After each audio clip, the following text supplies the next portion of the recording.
Hey guys, Bigger 310s here again. Let's talk about several things, but not excluding, and most importantly, not forgetting, the main topic of the video, Chikara's Young Lions Cup 9. Alright, I know I'm very behind on my reviews. I have this stuff. Hold on. It's not looking good. I have this stuff just sitting here. I've had this stuff for a while.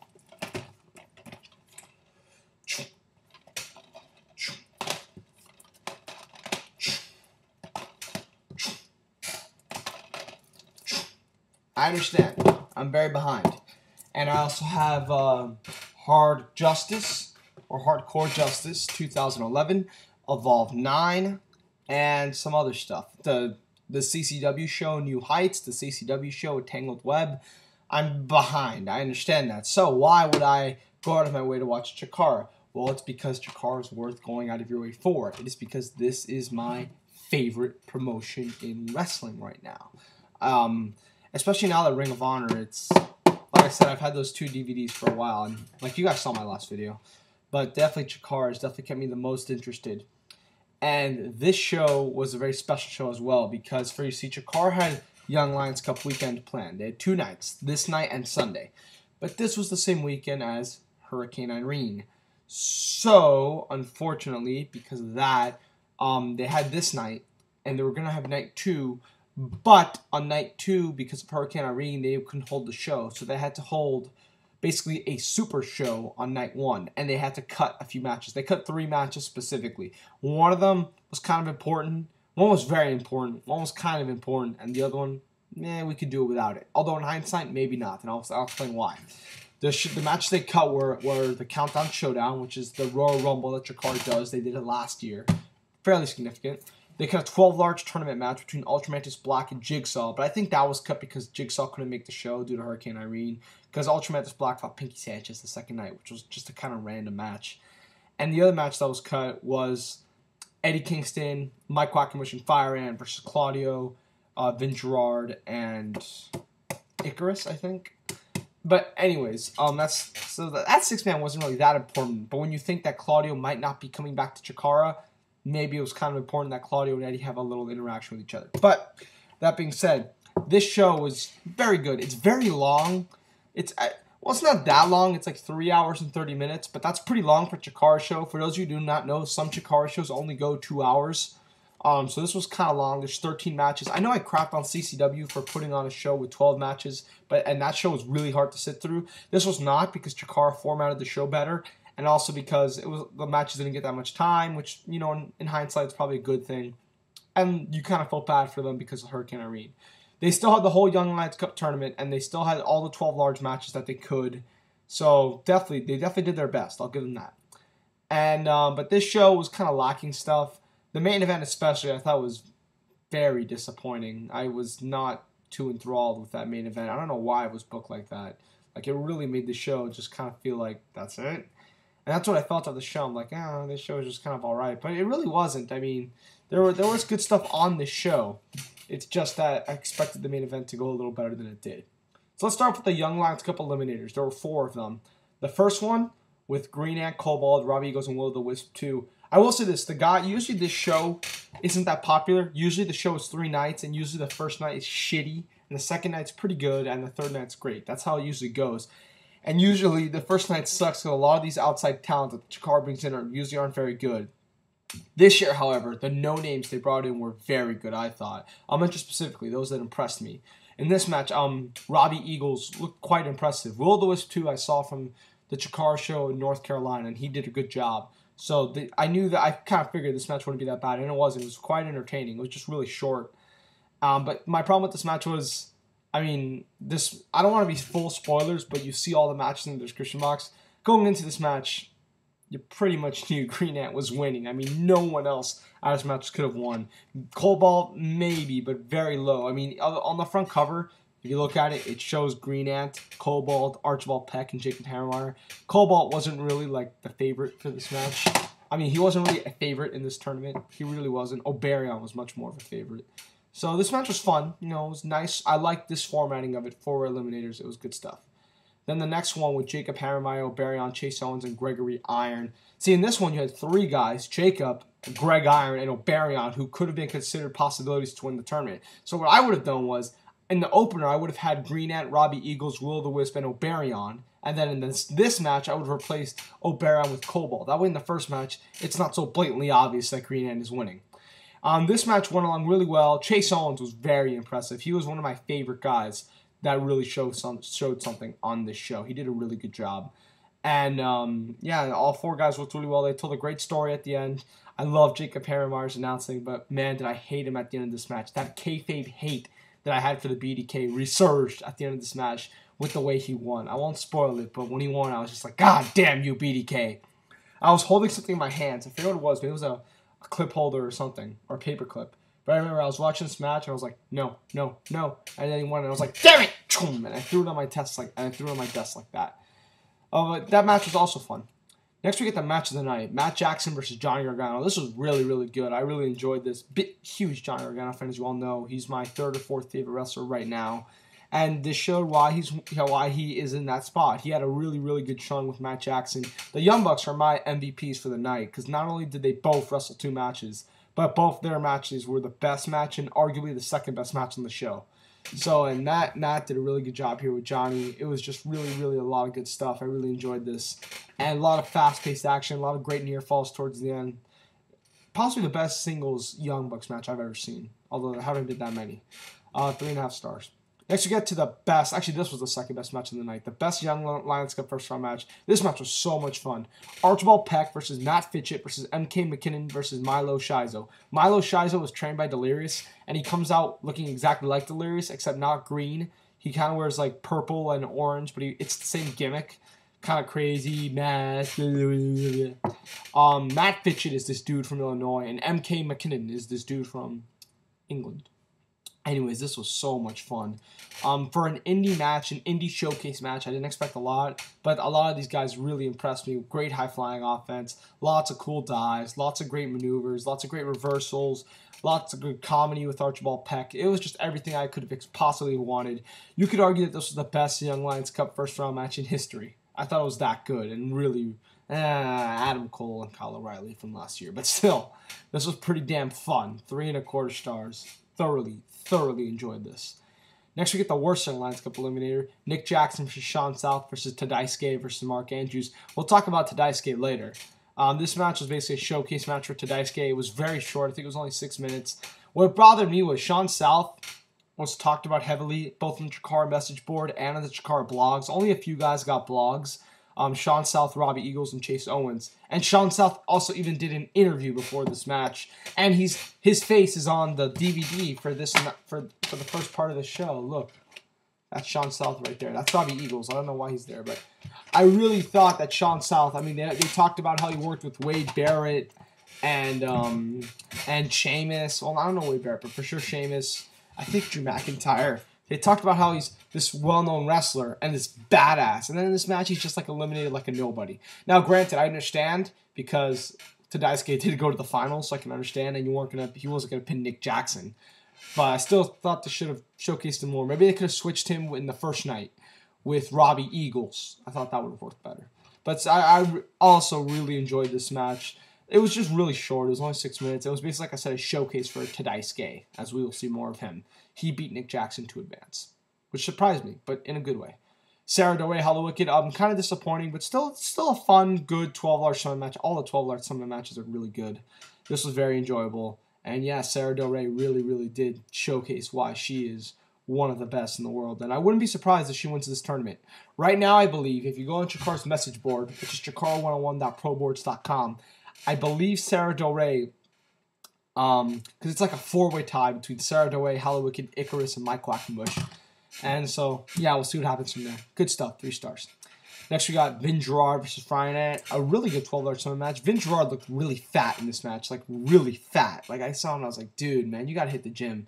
Maybe I'm not the best person to say that, but still, like, I saw him and I was like, you shouldn't show up in this shape. I really thought it was that bad. It wasn't as bad as Matt Hardy when he debuted in TNA, but it was still pretty bad, I felt.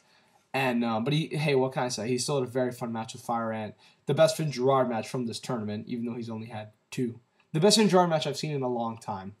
Not the best the Fire Ants match with Jigsaw was better than this, but this was still really, really fun.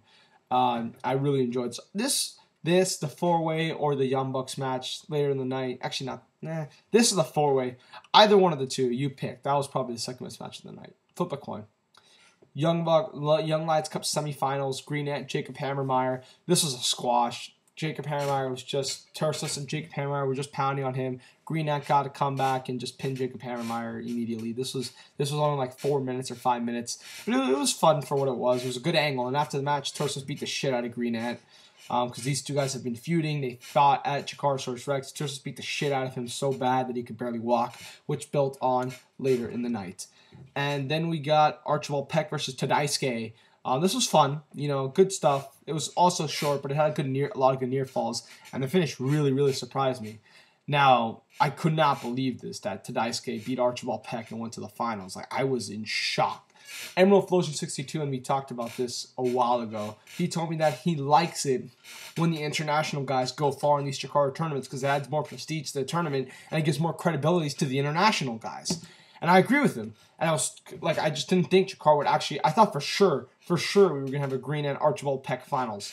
That it just made the most sense. And then wow, Chikara really surprised me by putting Tadasuke in the finals. And yeah, it was just really, really, really good stuff. It was a fun match, definitely. I really enjoyed Tadasuke's work. I'm glad and hopefully be able to see him back at Chikara soon. Pinky Sanchez, Ultramantis Black. This was alright. It was short. It's sad that Jigsaw couldn't show up to the show. I think he and Black were supposed to have a match, and I guess he couldn't show up to the show because he and Black would have had a 12 large match. And as I said earlier, the 12 large matches are always a lot of fun. But this was still fun. Ultramantis Black just needed an opponent, and he made quick work of Pinky Sanchez. Claudio Castagnoli versus Icarus. This might be Claudio's last Chikara match, the more I think about it. Now, I want to say this.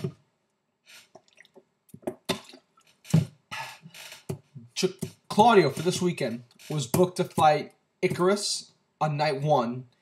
On night 2. And on night 1, he was supposed to be in the 6-man. Now, if this really was Claudio Castagnoli's last weekend in Chikara, I would have done one or two things. I would have, A, had him fight Icarus night 1, and in night 2, I would have had him fight Ophidian, because that's the only guy Claudio hasn't fought yet. And the gimmick of the 12 Large Summit is you have to fight everybody in your block. And Claudio's, he beat Hallowicked, he lost to Quackabush, he lost to Del Rey. He fought Icarus tonight, and he still didn't fight Ophidian. So I thought if he was going to come back for a Young Lions Cup weekend, I thought they should have had him fight Icarus and fight Ophidian. So if he's leaving, hey, he fought everybody in his block. Or he could have fought Icarus and had the blow-off match with Eddie Kingston on night 2. Built it as the final match between Eddie Kingston and Claudio Castagnoli. But I guess I don't think Chikara knew that Claudio was leaving or not. And the fact that they didn't book Claudio Ophidian or Claudio Eddie Kingston was a sign to me that maybe he would make the New York show, but he's not on the New York show, which is a shame because the New York show would have been a perfect place to finish Claudio and Eddie. So maybe Chikara believes he'll be back in the future. I don't know. But if not, this was probably his last match, which kind of makes me sad. Maybe Emerald Flosion 62 or someone else could comment that has more Chikara inside information than I do. I'm hoping that he comes back. He needs to come back. To fight Eddie Kingston or to fight Ophidian, either one. Preferably the Eddie Kingston one, but still. And this match was very funny. Claudio and Icarus were both playing ridiculously obnoxious heels, and they tried to out-heel each other throughout the match. It was a lot of fun. It was really funny. The funniest Claudio match I've seen in a long time. And the finish, kind of unexpected, but it still worked really well. I don't want to ruin too much of it, so just watch it yourself. It was fun. Then we got Obariyon and Kadama versus the Young Bucks. This was a pretty good match. Also a lot of fun was this match. My only gripe with it was that kind of a styles clash. I figured that going in, and I was right. Also, Obariyon and Kadama are still a little green. I love them both. I really enjoyed their work in Chikara, but they still are a little bit green. They didn't really connect on everything in this match. But hey, they still had a very... It's impossible to have a bad match with the Young Bucks. So this was fun. I enjoyed it. Maybe not as good as some of the Young Bucks' some of their high-quality matches in Ring of Honor or TNA, but this was still a lot of fun. Glad to see Young Bucks back in... Oh, by the way, the Young Bucks throughout the whole night were making a big joke at a Booker T and about shaking hands. It was really fun.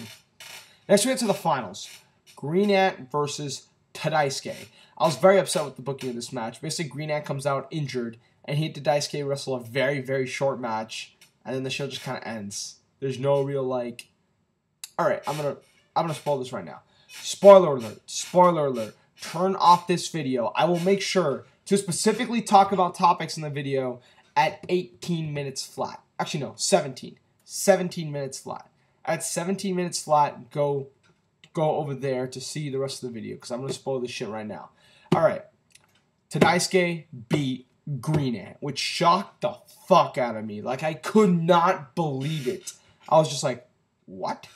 And the booking of the match was basically Green Ant. Tadasuke was beating on him. Green Ant made a comeback. Then Tadasuke kept suplexing him. He kicked out. Suplexed him again. He kicked out. Punched him. Finisher. It was over. Crowd was kind of silent. Then afterwards, they chanted Osaka. Tadasuke was given the cup. He pretended to shake Green Ant's hands, faked it, walked out, and that was kind of it. They kind of just, that was the end. And I was like, that's it? That's it? Thoughts? I don't know what to think. I'm glad that the international guy won the tournament. Like Emma Flosion said, it adds prestige to the tournament. Will Tadasuke defend the title regularly, the cup regularly at Chikara shows? I freaking hope so. I don't want him to just come in and lose it to Green Ant. Then it would have just been a waste. Clearly, this furthers the Green Ant Tursus feud. And, yeah, I don't really know what to say. I was kind of in shock. I got a message from Phenomenal X on Twitter saying I was really surprised who won the Young Lions Cup. And I thought to myself, God damn it, he just ruined it for me. That means Green Ant's not winning because he's the obvious winner. And then when this DVD came out, when I ordered it, I didn't really fully see the cover. I only kind of saw a glance of it. And then I shielded my eyes. I thought it was Frightmare handing over the cup to Green Ant. That's what I thought it was. So then I thought, oh, maybe Green Ant is winning. So I was kind of conflicted. I'm like, okay, well, I don't know who's going to win now. And then Tadasuke kind of went out of nowhere, and I was like, that's it? So, I don't know. Maybe it could have been booked better. I was a little disappointed by it. I mean, it kind of made the show fall flat. You know, that's just my opinion. It was just like, whatever. It was one of the weaker matches on the show. But it was still, you know, it was a good thing. It was a good thing. And the whole show, I'd give the whole show 7.5. Like I said, there's nothing really spectacular. The Matt Jackson match and Johnny Gargano was the match of the night.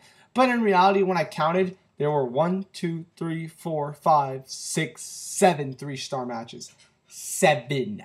That's worth your money right there, in my opinion. I do recommend buying this show because I do feel bad for Chikara. They freaking had a hurricane ruin their Young Lions Cup. And it does have a lot of good storyline development. Now, and it is a fairly important show. The whole show is, this is the whole show.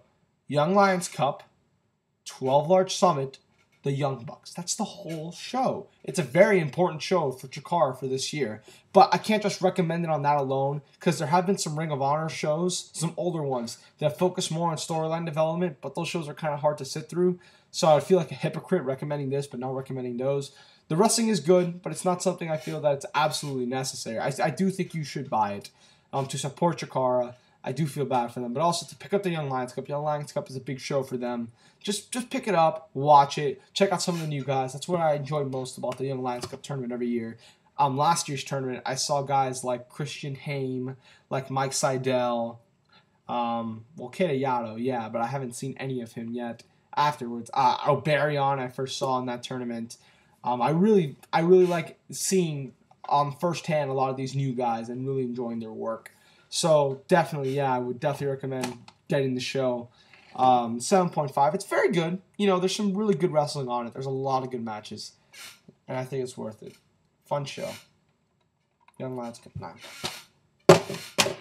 All right, now let's move on to the interview with InstantClassic8. I thought it went really well. I got a lot of feedback on it. I know it was really long. It was actually the longest video I've ever uploaded on here. But it's just if you heard the interview, we talked about so much. We really got into a nice conversation. We had a lot of fun. That dude is a really, really great guy. You all should be subscribed to him right now. He's one of the reasons why I'm here on YouTube at all. So you should definitely thank him. And I had a lot of fun with the interview. And I thought it went really, really well. I was more prepared for it. For the Honor Hammer interview, and I love Honor Hammer as well, but for the Honor Hammer interview, I didn't really know what to expect going in. I wasn't that prepared. For this one, I was more prepared. I kind of knew more what to expect. You know, for the Honor Hammer video, even though it was like half the length, it took me like hours to edit that video because I had to insert the right points where to put the graphics. Whereas for the InstantClassic8 interview, while the interview was going on, I knew where to mark the time for put a graphic here, put a graphic here. It was just easier and a lot of fun. Definitely, please go check the interview out. I know it's long, but if you listen to any wrestling site audio, like PW Insider, Wrestling Observer, PWR, those shows are just as long. So I don't think that's an excuse to not watch it because it's too long. It's a very fun interview. We had a great time doing it. So please definitely go check out the interview at YouTube. The YouTube link I put below. I really think we did a good job on it. Also, Entourage. Just giving my quick thoughts. The Entourage series finale was tonight. I love that show. I've been watching that show ever since the second season. I remember me and my brother, this was a long time ago, like 6-7 years ago, we were just flipping the channels and we saw it and we watched the first episode. We watched an episode and we absolutely loved it. We thought it was a tremendous television show and we've watched it ever since. I have all the seasons on DVD. My dad started watching the show. He loves it as well. And this was the last night and I was very I was a little bit taken aback. I was like, wow, man, this is really coming to an end. I really miss the show. I always get really sad when I lose a TV show. There's some TV shows that I lost past years that really stuck out to me, like Monk and King of Queens. Those shows really hurt. But see, for King of Queens, I watch that show regularly. I watch the show all the time. Whenever me and my family go out in the car, we actually have King of Queens seasons in the car, and we usually watch episodes on the car player from time to time. So King of Queens is always in my life. I'm never going to leave that. Monk, I don't watch as much, but I was also a big, big Monk fan. I actually watched an episode recently, like a few weeks ago. So I'm really going to miss Entourage. Like, I'm kind of bummed, man. I really, really, really love that show. Very few shows will leave that will hurt me harder. Shows. Okay, I'll get to dramas are different. Dramas, I love dramas, but I don't have the same emotional attachment to dramas as I do comedies. Because it's comedies, it's like here are these playful characters, and I'm never gonna see them again. For dramas, it's like they told awesome television stories, but the storylines ended because they're more storyline based. It's not like the comedies where like they're not as storyline based, and I just miss seeing the characters on a weekly basis. Office will hurt me a lot. How I Met Your Mother will really hurt. Curb Your Enthusiasm will really hurt. I think that's it. I think those are the only 3 shows that will hurt me more. But yeah, I saw the series finale. I thought it was a tremendous episode. It perfectly wrapped up everything, while at the same time leading to a possible Entourage movie that's been rumored, leading to a possible spin-off that's been rumored. We'll see. I was very excited with how it all came out. I really thoroughly enjoyed it. My one complaint, I only have one complaint. Last week, the cliffhanger for the series finale was Terrence going to confront Eric about getting Sloane pregnant. And in this episode, Eric gets her pregnant. Terrence tells Eric he's going to go kick his ass. And Vince talks to Sloane, and we never see Terrence again. I thought for sure we'd see Terrence like come at the end, and then Eric saying how he loves Sloane and stuff. But no, we never see Terrence again for the rest of the episode. That was a little bit of a downer, but that's it. Like, I absolutely enjoyed everything else. Supposedly, Jerry Ferrera, Kevin Dillon. Is it Kevin Dillon? No, it's another name. Yeah, I think it's Kevin Dillon. Adrian Grenier and Kevin Connolly and Jeremy Piven, the 5 main actors. Supposedly they really did not want the show to end. Supposedly the HBO producers cut the cord on them. But hey, everyone's got to go sometime, and it's been 8 seasons, and there's a possible movie. I mean, it's not that big of a deal. So yeah, I definitely really, really enjoyed the series finale, and I'm going to miss Entourage a lot. And finally, NFL starting. I do not make any NFL videos anymore. Part of it's mainly because of Twitter. Now that I have a forum to express my thoughts on the NFL, I really don't need to get all of them out on YouTube anymore. If you follow my Twitter account down there, I do talk about NFL a lot now. But the season started and Dolphins start tomorrow. I don't even know why to talk about that. But hey, and the YFL Football League went well. I absolutely destroyed Trademark today. So yeah, I think that's it. Entourage season finale was awesome. NFL starts now. That's awesome. The InstantClassic8 interview down there was awesome. And this show was very good. But still, definitely pick it up. All right. I'm Big Red 310. And that's it for me. I'm out. Bye.